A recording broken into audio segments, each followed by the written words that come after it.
குளத்தூர் உட்பட சென்னை தொகுதிகளில் இறுதிக்கட்ட பிரச்சாரம் மேற்கொண்ட துணை முதல்வர் ஸ்டாலின் ஜெயலலிதா மற்றும் விஜயகாந்தை கடுமையாக விமர்சித்தார்.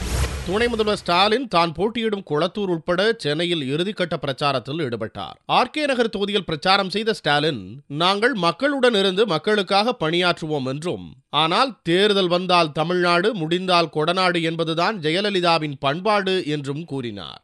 ஏதோ தேர்தலுக்காக மட்டுமல்ல, எந்த நேரத்திலும் எந்த சூழ்நிலையிலும் எப்படிப்பட்ட நிலையிலும் உங்களோடு இருந்து உங்களுக்காக பணியாற்றக்கூடியவர்கள் நாங்கள் என்கிற அந்த உரிமையோடு உணர்வோடு உங்களை நாடி வந்திருக்கிறோம்.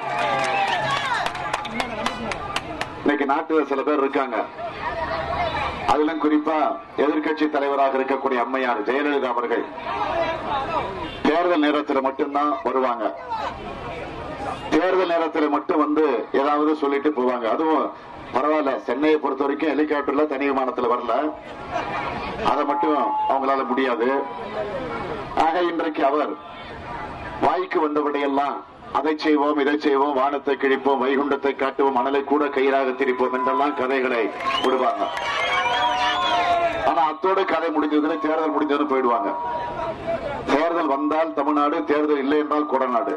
அதுதான் அவர்களுடைய பண்பாடு. இந்த தேர்தலின் மூலம் காமெடியன் வடிவேலு ஹீரோவாகி விட்டதாகவும், சினிமாவில் ஹீரோவாக இருந்த தேமுதிக தலைவர் விஜயகாந்த் அரசியலில் காமெடியன் ஆகிவிட்டார் என்றும் ஸ்டாலின் கூறினார். டிவி சேனல் நைட்லாம் பார்க்கலாம், நகைச்சுவை விருந்து நடக்கும், காமெடி கலாட்டான வரும், சிரிப்பு விருந்துன்னு வரும். ஆக எல்லா சேனல்லயும் சிரிப்பு காமெடி நடக்கும். இப்ப டிவியில பாத்தீங்கன்னா அவருடைய காமெடி தாங்க முடியல, அவ்வளவு காமெடி பண்றாரு. என்னன்னு பாத்தீங்கன்னா, வடிவேலு காமெடி நடந்து ஹீரோவாயிட்டாரு. நம்ம வடிவேலு இப்ப ஹீரோவாயிட்டாரு இந்த தேர்தல்ல. ஆனா அவரு காமெடி ஆயிட்டாரு. இந்த நிலையில தான் இன்றைக்கு நாடு போய் கொண்டிருக்கிறது. கொளத்தூரில் பிரச்சாரம் செய்த ஸ்டாலின், இதுவரை தென் சென்னையில் போட்டியிட்டு வந்த நான் இந்த முறை வடசென்னையில் உள்ள கொளத்தூரில் போட்டியிடுவதற்கு காரணம் வடசென்னை மக்களுக்கு பல புதிய வசதிகளை ஏற்படுத்தி தருவதற்குத்தான் என்று கூறினார். நான் இதுவரை தென் சென்னை பகுதியிலே நின்று கொண்டிருந்தேன். இப்ப வடசென்னைக்கு வந்திருக்கேன். எங்க கொளத்தூர் தொகுதிக்கு வந்திருக்கிறேன். கொளத்தூர் தொகுதி வடசென்னை. ஆக இந்த வடசென்னையை இன்னும் சிறப்பான வகையில சீர்படுத்தணும். இந்த வடசென்னைக்கு இன்னும் பல வசதிகளை உருவாக்கி தரணும். இந்த திட்டங்கள் எல்லாம் தொடரணும். இந்த திட்டங்கள் எல்லாம் மக்களுக்கு வந்து சேரணும்.